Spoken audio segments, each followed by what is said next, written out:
राधे राधे दोस्तों। चमकाली गांव में एक बहुत ही सुंदर बाग था, लेकिन उस बाग में जाने से लोग डरते थे। उस बाग के उस पार एक गुफा थी। उस गुफा में एक जिंद रहता था। उस जिंद को देख के सभी लोग डरते थे। लेकिन एक दिन दो आदमी आ रहे थे, तो एक ने कहा, आज उसी गुफा से जिंद की आवाज़ें आ रही थीं। तभी दूसरे आदमी ने कहा, वहाँ क्या करने गए? तुम्हें पता नहीं बाग के उस पार जिंद रहता, अगर तुम्हें कुछ कर देता तो? अभी मत जाना कभी उधर। तभी वह दोनों आदमी वहाँ से बात करते हुए चले जाते हैं। अगले दिन उसी खेत का एक लड़का आता है जिसका नाम माजा। तभी वह रांझा दूसरे लड़के से बोलता है, अरे यार, इस गुफे में कौन आवाज़ें देता है? तब वह लड़का बोलता है, रांझा भैया, वहाँ भूल के भी मत जाना, बिल्कुल। ऐसे मैं बिल्कुल जानकर रहूँगा। ऐसे गांव वाले कब तक डरते रहेंगे। उसके बाद सांझ हो गई, शाम हो गई। सांझ हो गई, उसका दोस्त और वो दोनों घर चले गए।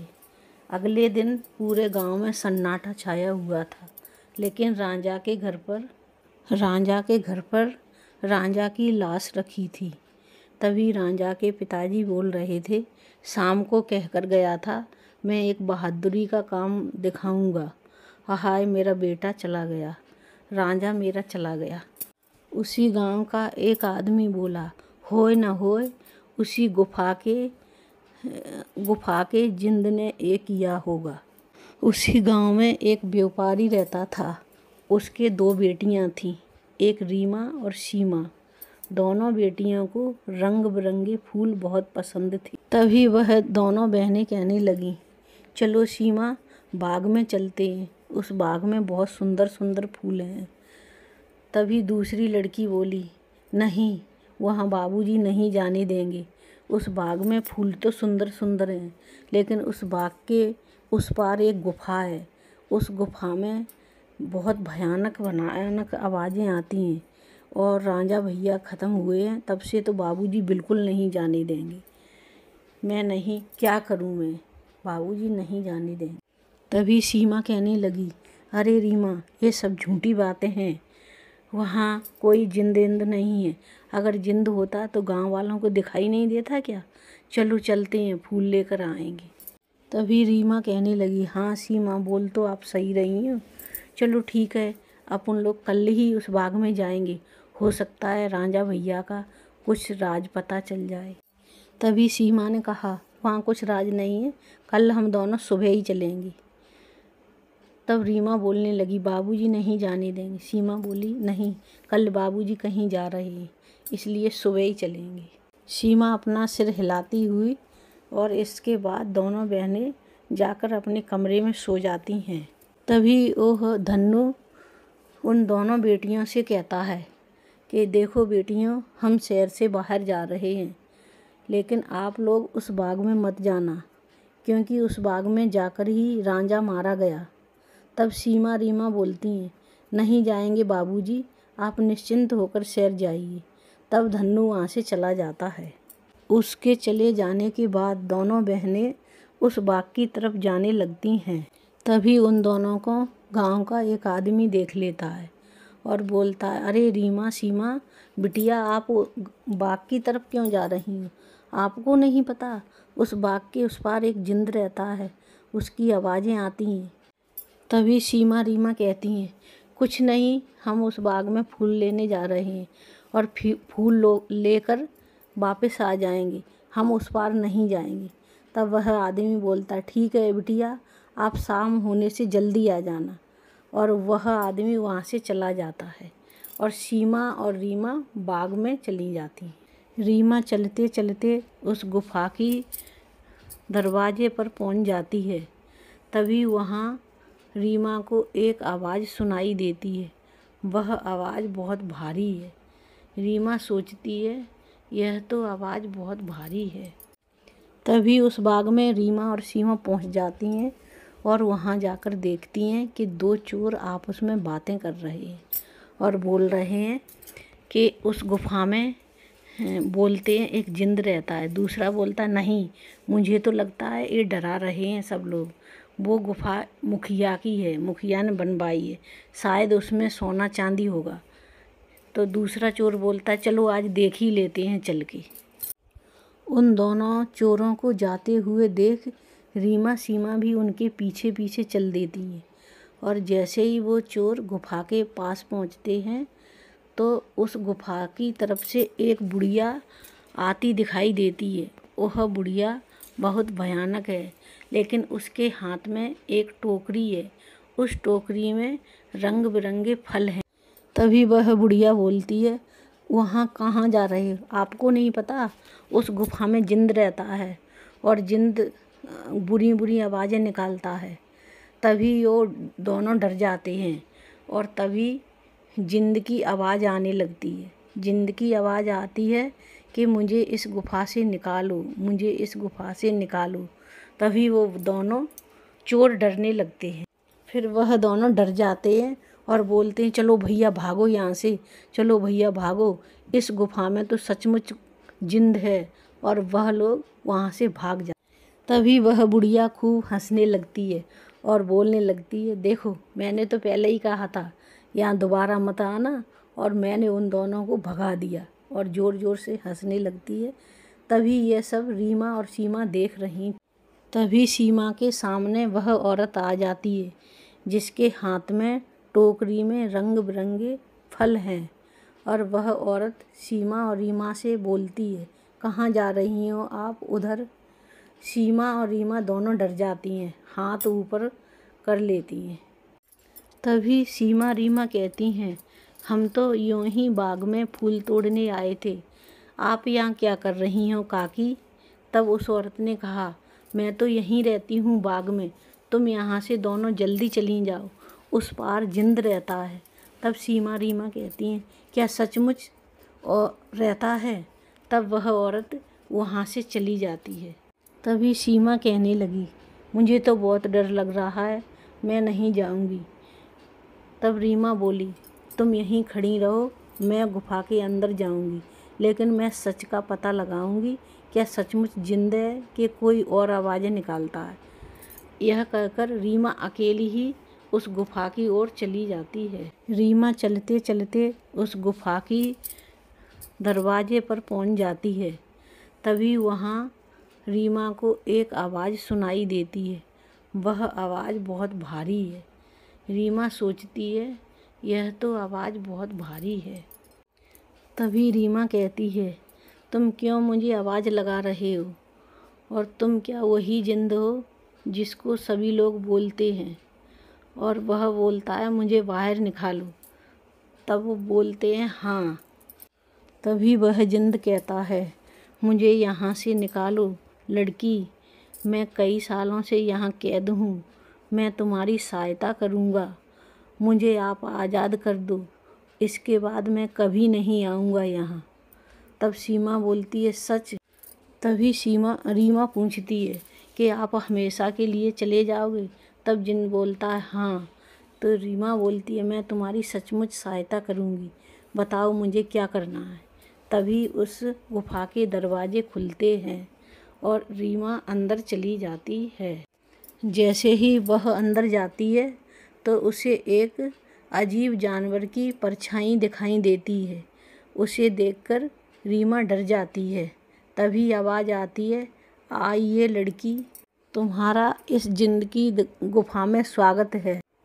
तभी उस जिन्न ने कहा कि यहाँ के लोग आते जाते गुफा के बाहर से ही चले जाते हैं, पहली तुम लड़की बहादुर हो जो गुफा के अंदर आ गई।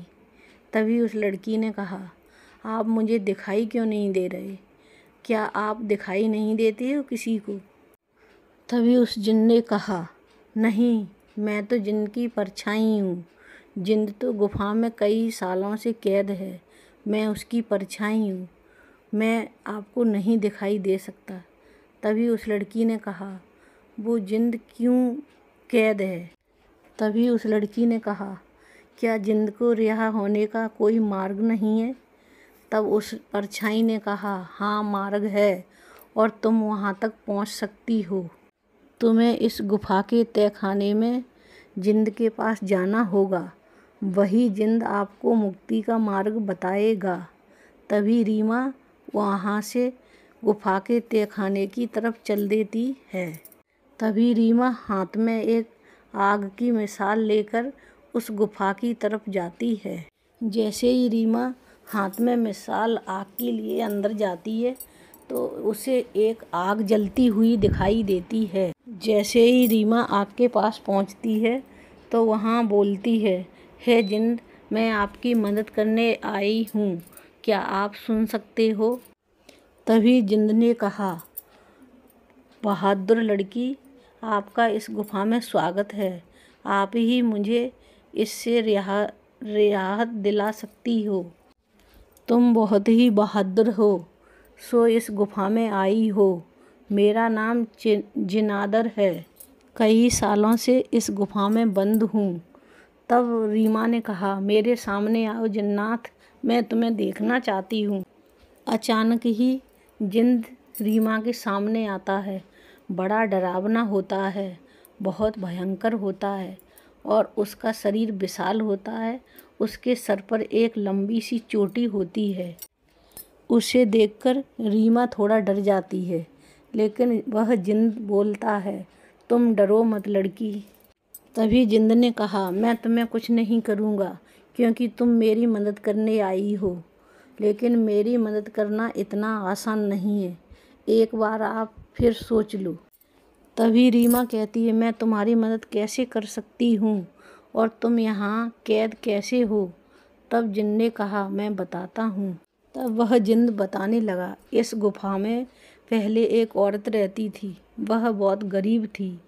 इस बाग के फल तोड़ के खाया करती थी। एक दिन उसने सारे बाग के फल तोड़ लिए और यहाँ गुफा में लेकर आ गई। उन्हीं फलों के बीच एक रहस्यमय फल था, बहुत चमकदार था। लेकिन मैं उस फल को जब तक नहीं तोड़ सकता था, तब तक उस पेड़ से कोई भी फल उसे तोड़ के मेरे पास ले आए। लेकिन एक दिन वह औरत फल को तोड़कर रहस्यमय इस गुफा में लेकर आई। लेकिन मैं उसके पीछे उड़कर इस गुफा में आ गया। तभी मैं गुफा में उस औरत के पीछे चला गया और मैंने उस औरत से कहा, हे औरत, यह चमकदार फल मुझे दे दो। इसके बदले में जो आप कहोगी वो मैं तुम्हें दूंगा। तब उस औरत ने कहा, ठीक है, मैं तुम्हें ये फल दे देती हूँ, लेकिन पहली इच्छा मेरी है ये बाग मेरा हो जाए और दूसरी मेरा इच्छा ये है कि आप इस गुफा में कैद रहो, जिससे आपके डर से कोई यहाँ नहीं आए। मैं अकेली इस बाग में राज्य करूँ। तब मैंने यह बोल दिया उससे, हाँ ठीक है, मुझे फल दे दो। वह औरत मुझे फल तो दे देती है। मेरी उम्र उस फल से 100 साल बढ़ गई, लेकिन उसको वरदान देने से मुझे 100 साल से यहीं कैद रहना पड़ा है। मेरी ज़िंदगी यहीं कैद हो गई। मैं तब से इसी तहखाने में कैद हूँ। तब रीमा ने कहा, अब से पहले आपको किसी ने निकालने की कोशिश नहीं की? तभी जिन ने कहा, आपसे पहले एक लड़के ने हिम्मत दिखाई मुझे रिहा करने की, लेकिन जैसे ही उस लड़के ने वह चमकीला फल लेकर गुफा में आया, वैसे ही उस बुढ़िया ने उस लड़के को मार दिया और नाम मेरा लगा दिया कि जिंद ने उस लड़के को मार दिया। तभी रीमा बोली, वह लड़का मेरे ही गांव का रांझा था। तभी रीमा ने कहा, मैं तुम्हें आज़ाद करूंगी, इसके लिए मुझे क्या करना होगा? तब जिंद ने कहा, तुम्हें उस बाग में जाना होगा। उस बाग में उस औरत की एक झोंपड़ी दिखाई देगी। उस झोंपड़ी में सबसे सुंदर चमकीला फल लेकर आना। मेरी मुक्ति का राज उस फल में ही कैद है। ध्यान रखना बहादुर लड़की, उस औरत की झोंपड़ी में कोई नहीं जा सकता। तुम्हें तभी जाना होगा जब वो सो रही होगी और उसकी टोकरी में से वह चमकीला फल लेकर आना है। वह चमकीला फल ही मेरी मुक्ति का राज है। उस औरत की झोंपड़ी में कोई नहीं जा सकता। तुम्हें तभी जाना होगा जब वो सो रही होगी और उसकी टोकरी में से वह चमकीला फल लेकर आना है। वह चमकीला फल ही मेरी मुक्ति का राज है। यह काम बड़ी होशियारी से करना है। अगर उस औरत को पता लग गया तो वो तुम्हें जिंदा नहीं छोड़ेगी। तभी रीमा बोलती है, मैं तुम्हारे लिए वो चमकीला फल लेकर ज़रूर आऊँगी। तब जिन्न बोलता है, मैं तुम्हारा इंतज़ार करूँगा बहादुर लड़की। तब रीमा वहाँ से बाहर आ जाती है। रीमा वहाँ से बाग में जाती है और उस औरत की झोंपड़ी की तरफ बढ़ने लगती है। तभी रीमा इधर उधर देखती है और वह देखती है इसकी झोंपड़ी में कोई नहीं है। रीमा उस झोंपड़ी में चली जाती है। उस झोंपड़ी में रीमा जाकर देखती है बहुत सारे फल रखे हैं, लेकिन रीमा बोलती है इसमें कोई चमकीला फल नहीं दिखाई दे रहा। तभी रीमा दरवाजे की तरफ देखती है तो वह बूढ़ी माँ आती हुई दिखाई दे रही है। उसे देखकर रीमा दरवाजे के पीछे छिप जाती है। उस औरत के हाथ में एक टोकरी होती है और वह औरत उस टोकरी को अपने पास में रख लेती है और पास ही चारपाई पे सो जाती है। तभी रीमा उस फल को, चमकीले फल को उठा लेती है और जैसे ही फल को लेके जाने लगती है तब उस टोकरी से फल गिर जाते हैं और वह औरत जाग जाती है और बोलती है, अरे लड़की, मेरा यह चमकीला फल लेकर कहाँ जा रही है। तब रीमा डर जाती है और कहती है, काकी मुझे ये फल लेकर जाने दो। मैं उस जिंद को रिहा करूँगी जिससे गांव वाले यहाँ आते जाते रहें। तभी वो बूढ़ी औरत बोलती है कि नहीं नहीं, मुझे सारे गांव वाले इस बाग से निकाल देंगी, मैं नहीं फल दूँगी। तभी उस फल को लेके रीमा भागने लगती है। पीछे से वो औरत भागने लगती। तभी रीमा भागते भागते उस गुफा में प्रवेश कर जाती है। पीछे से वो औरत भागती है। तभी रीमा के हाथ से वो चमकीला फल गिर जाता है और गिर के वो तोता में परिवर्तन हो जाता है। यह देखकर वह औरत बोलती, अरे लड़की, तूने ये क्या कर दिया। ये फल नीचे गिरा दिया और ये फल तोता बन गया। अब ये आखिरी राज तोता तुझे बताएगा। अभी मैं तुझे मार डालूँगी। जैसे ही वो औरत रीमा को मारने के लिए आगे बढ़ती है, वैसे ही वह औरत आग में जल जाती है। यह देख रीमा हैरान हो जाती है। तभी एक आवाज़ सुनाई देती है। वह जिंद की परछाई की होती है। वह आवाज़ बोलती है, डरो मत बहादुर लड़की। तभी वह जिंद की परछाई कहती है, इस लालची औरत को अपने किए की सज़ा मिली है। आप डरो मत। आप आखिरी ये तोता आपको राज बताएगा बहादुर लड़की।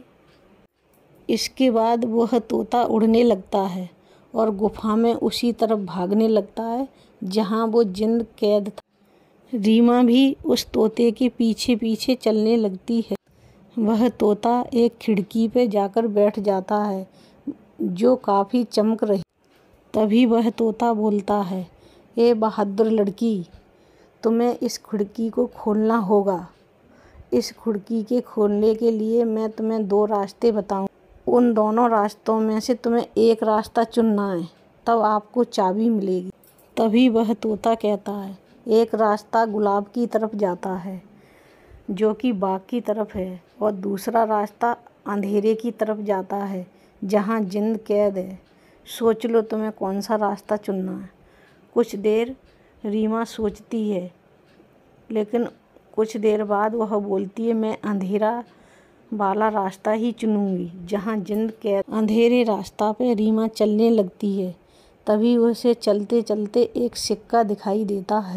तभी रीमा कहती है, ये चमकता हुआ सिक्का यहाँ कैसे आया और इतना क्यों चमक रहा है।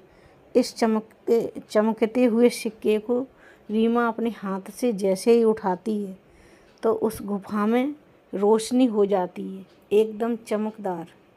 तभी वह सिक्का अचानक उड़ने लगा। तभी रीमा बोलने लगी, ये सिक्का उड़ क्यों रहा है। रीमा उस सिक्के के पीछे जाने लगी। तभी रीमा उस सिक्के के पीछे पीछे जाने लगती है और वहाँ जाकर देखती है कि 4 चाबियाँ हवा में उड़ रही हैं। तब रीमा कहती है, ये तो वही चाबी है जिस चाबी के बारे में तोता मुझे बता रहा था, लेकिन इसमें से कौन सी चाबी है जिसे मैं जिंद को आज़ाद। तभी रीमा को एक आवाज़ सुनाई देती है जो जिंद की परछाई की है। उसने कहा, ए बहादुर लड़की, इनमें से एक चाबी आपको चुनना है, बड़ी होशियारी से चुनना है। अगर आपने सही चाबी नहीं चुनी तो ये 4 चाबी गायब हो जाएंगी, फिर आप जिंद को नहीं बचा पाएंगी। तभी रीमा कहने लगी, हे भगवान, मुझे कैसी दुविधा में डाल दिया है। अब मैं इन 4 चाबियों में से कैसे चुनूं कौन सी चाबी सही। बहुत देर सोचने के बाद और देखने के बाद रीमा ने देखा कि एक चाबी उनमें से बहुत बड़ी है, जो चाबी लाल कलर की है, और फल गिरने से तोता भी लाल कलर का हो गया था। तो रीमा सोचने लगी, लाल कलर की चाबी ही मुझे चुनना है। और जैसे ही रीमा लाल कलर की चाबी हाथ में लेती है, जैसे ही रीमा ने लाल कलर की चाबी ली, वैसे ही तीनों चाबी गायब हो गई। तभी पीछे से फिर आवाज़ आई जिंद की परछाई की। उसने कहा, बहादुर लड़की, आपने सही चाबी चुनी है और अब जाओ आप उस खिड़की के पास, जाओ उसे आज़ाद कर दो। तभी रीमा खिड़की के पास जाती है और वहाँ जाकर देखती है कि वह तोता अभी भी खिड़की के पास ही बैठा। तभी रीमा उस तोते से कहती है, देखो मैं चाबी ले आई। तब तोता कहता है, तुम बहुत बहादुर लड़की हो, अब इस खिड़की को खोल। जैसे ही रीमा उस खिड़की को खोलती है तो देखती है खिड़की के बाहर बहुत सुंदर फल चमक रहे हैं, तितलियां उड़ रही हैं, बहुत रंग बिरंगे फल और फूल लगे हैं और बहुत सारी तितलियां उड़ रही। तभी वो तोता उस खिड़की से उड़ जाता है और वो तोता जैसे ही खिड़की से उड़ता है तो जिंद में बदल जाता। तभी वो जिंद आ जाता है और बोलता है, बहादुर लड़की, आपका बहुत बहुत धन्यवाद, आपने मुझे इस कैद से आज़ाद किया।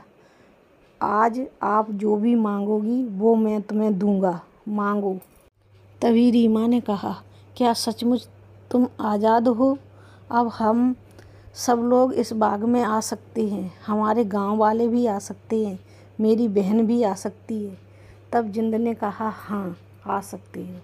तभी जिंद ने कहा, अब किसी को डरने की ज़रूरत नहीं है, अब मैं गुफा से बाहर आ गया हूँ, अब कोई भी इस बाग में आता जाता रहेगा। अब मैं आज़ाद हो गया हूँ अपनी दुनिया में, तुम्हारे वजह से। तभी जिंद ने कहा, जो आप मुझसे मांगोगी वही मैं दूंगा, बोलो तुम्हारी क्या इच्छा है। तभी रीमा ने कहा, जिंद मुझे कुछ नहीं चाहिए, मैं चाहती हूँ सामने वाला बाग मुझे बहुत प्रिय है, इसके फूल हमेशा ऐसे ही खिलते रहें और मुझे इस बाग से बहुत प्यार है, ये ऐसा ही हरा भरा बना रहे। तब जिंद ने कहा, मैं तुम्हारी यह इच्छा पूरी करूँगा। तभी जिंद ने कहा, अब से ये बाग ऐसा ही हरा भरा रहेगा, इसके फूल कभी नहीं मुरझाएंगे। जब आप इस बाग को देखेंगी तब आपको हमेशा ऐसे ही फूल हरे भरे दिखाई देंगे। अब मैं यहाँ से चलता हूँ हमेशा के लिए। इसके बाद वह जिंद गायब हो जाता है और खिड़की बंद हो जाती। रीमा जब गुफा से बाहर निकलती है तो सब गांव वाले वहाँ खड़े रहते हैं। धन्नू और सीमा बाहर खड़े होते हैं और धन्नू कहता, अरे मेरी। तभी धन्नू कहता है, अरे मेरी बिटिया, तू आ गई वापस। उस जिंद ने कुछ किया तो नहीं? तू क्यों गई थी गुफा के? आखिर वो जिंद तुझे मार डालता तो मैं क्या करता। तभी सीमा कहती है, दीदी आप ठीक हो? सचमुच उस जिंद ने आपसे कुछ नहीं कहा? तभी रीमा ने कहा, अब उस गुफा के अंदर कोई जिंद नहीं है, वो जिंद हमेशा के लिए चला गया है। अब इस बाग में कोई भी आ जा सकता है। तभी गांव के मुखिया बोलते, अरे बिटिया ये क्या कह रही हो? वो जिंद यहाँ था, सभी को डराता था और मारता था, वो कहाँ चला गया? तब रीमा गांव वालों को सारी बात बताती। तभी गांव वाले बहुत खुश होते हैं और गांव के मुखिया कहते हैं, अरे रीमा बिटिया, तुम तो सचमुच बहुत बहादुर बिटिया हो। तभी मुखिया बोलते हैं, अब वो जिंद इस गुफा से रिहा हो गया और रांझा की मौत का भी पता चल गया। अब कोई डर नहीं है, कोई भी इस बाग में आता जाता रहेगा। बहादुर बिटिया रीमा। तभी गांव वाले बिना डरे हंसी खुशी गांव में रहने लगती हैं। तो दोस्तों, ये है हमारी कहानी। आपको अच्छी लगे तो कमेंट में लिखना मत भूलना। धन्यवाद।